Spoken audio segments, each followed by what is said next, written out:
ஒரு அச்சமில்லாத வாழ்க்கை நமக்கு வர வேண்டும். பதஷ்டம் இல்லாத வாழ்க்கை.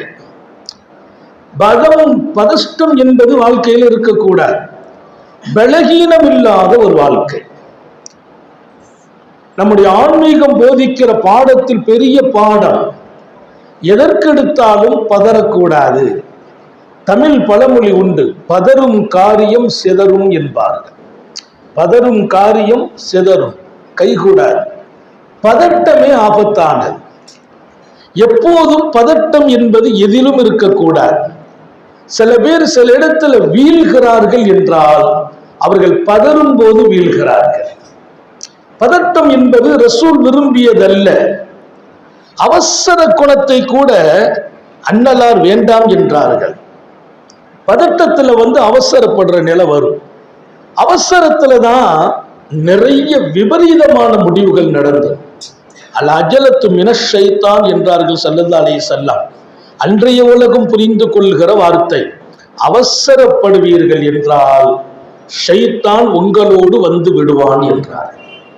அது ஷைத்தானின் வேலை. ஷைத்தான் வந்தால் எந்த ஒன்றும் சரியாகவே நடக்காது. ஷைத்தான் நம்ம கூட வந்து விடுவான். அவசரத்தில் பதறக்கூடாது என்கிறார்கள். எதை நினைத்தும் ஓவரா சிந்திக்க கூடாது. நம்முடைய நாளைய வாழ்க்கையை நினைத்தான கற்பனைகள், சிந்தனைகள், எதிர்மறையான எண்ணங்கள், இவைகள் எல்லாம் நம்மை ரொம்பவே பலவீனப்படுத்தி இருக்கிறது. எதிர்மறையான எண்ணங்களையே ரசூல் விரும்பவே இல்லை. பாசிட்டிவான சிந்தனை வரட்டும் என்று உலகத்தில் பல்லாயிரம் முறை சொன்னவர்கள் முஹம்மது ரசூலுல்லாஹி. நெகட்டிவான சிந்தனையால் நாம் முடங்குகிறோம், செயல் இழக்கிறோம், வலிமை இழக்கிறோம். எதிர்மறையான சிந்தனை நம்மை இன்னும் விவேகமாக செயல்பட விடாமல் தடுக்கிறது. அதை ரசூல் விரும்பவில்லை. அல் மூமினுல் ஹபீ எம்பெருமான் சொன்ன வார்த்தை எல்லாரும் இதயத்தில் பதித்து விடுங்கள். இதில் இளைஞர்கள், சிறியவர்கள், முதியவர்கள், பெண்கள் வித்தியாசம் இல்லை.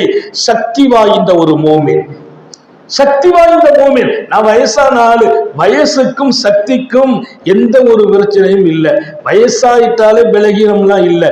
வயசானவங்களும் சக்தியோடு இருக்க வேண்டும். சக்தி உள்ள ஒரு மூமின். என்ன சக்தி நான் சொல்வேன்? சக்தி வாய்ந்த மூமின் அஹப்பு இலல்லாஹ், உங்களை படைத்த ரப்பு பிரியப்படும் மூமின் என்றார்கள்.